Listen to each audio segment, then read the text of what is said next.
Hello बच्चों, let's see the question. कह रहा है कि although nitrogen does not adsorb on a surface at room temperature. कह रहा है कि नाइट्रोजन रूम टेम्परेचर पे तो एडजॉर्ब होती नहीं है कि सरफेस के ऊपर, बट एडजॉर्ब हो जाती है 83 केल्विन टेम्परेचर के ऊपर। जिसके पीछे क्या रीजन होगा?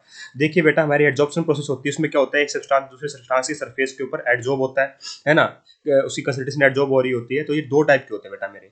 एक होता है मेरा फिजिकल एडजॉर्प्शन, इसको फिजिजॉर्प्शन भी बोला जाता है बेटा। इसके अंदर वंडरवॉल वीक वंडरवॉल फोर्सेस होते हैं बेटा। क्या होता है बेटा मेरे? वीक वंडरवॉल फोर्सेस होते हैं।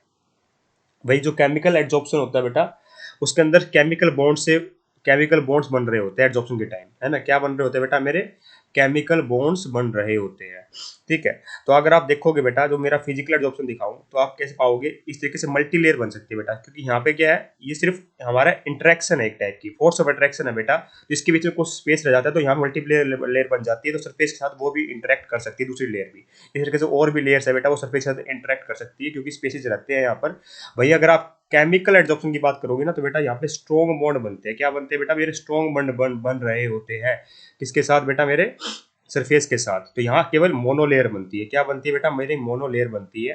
तो मैं आपको बताऊं, नाइट्रोजन का ऐसी क्या खास बात है कि रूम टेम्परेचर पे नहीं कर पाता बेटा, और 83 केल्विन टेम्परेचर पे करता है, क्योंकि 83 केल्विन पे बेटा ये मेरा फिजिकल एड्जॉर्प्शन शो करता है। क्या शो करता है बेटा मेरा? फिजिकल एड्जॉर्प्शन शो करता है। तो इसका मतलब क्या हो बेटा? और इससे बिलो नहीं करता बेटा। ठीक है, देखिए दो चीजें, ये फैक्चुअल बात है, थोड़ी सी ध्यान रखनी पड़ेगी बेटा, रिसर्च बेस्ड बात है ना। क्या बात है बेटा? रिसर्च बेस्ड बात है। ठीक है, तो हमें ध्यान रखनी पड़ेगी। अगर फिजिकल एडजॉर्प्शन है तो ये बेटा मेरी मल्टी लेयर होती है, तो हम समझ ही गए है ना, weak van der Waals forces of attraction होती है इसमें। ठीक है भाई, अगर एक केमिकल एडजॉर्प्शन हो रही है तो बेटा इसमें मोनोलेयर बनती है केवल। और केमिकल एडजॉर्प्शन कब स्टार्ट होती है बेटा? अराउंड हमारे 750 केल्विन टेम्परेचर के आसपास स्टार्ट होती है, मतलब हाई टेम्परेचर होती है। टेम्परेचर याद रखने की जरूरत नहीं है, बस ध्यान रखो कि एट 83 केल्विन टेम्परेचर मेरी नाइट्रोजन गैस क्या करती है बेटा? फिजिकल एडजॉर्प्शन शो करती है। तो ये फिजिकल एडजॉर्प्शन पे हमें पता है मल्टीलेयर फॉर्मेशन होता है, क्योंकि weak van der Waals forces of attraction होती है। तो ये चेक करते हैं। तो यहाँ पे देखिए कह रहा है कौन सी बात सही है कि मोनोलेयर तो नहीं हो गई बेटा, क्योंकि मोनोलेयर तो केमिकल एडजॉर्प्शन केस में है, तो ये वैसे इनकरेक्ट हो गया। नाइट नहीं, एटम्स की तरह एडजॉर्ब नहीं होती बेटा। सिंपल सिंपल रीजन है कि वो हमारा कंप्लीट गैस एडजॉर्ब होती है बेटा, पर van der Waals for weak forces of attraction show कर रही होती है इस टेम्परेचर पर। Nitrogen molecular held by chemical bond बेटा, केमिकल बॉन्ड से हेल्ड हो रहे होते, तो क्या हमारी केवल मोनोलेयर बनती ना।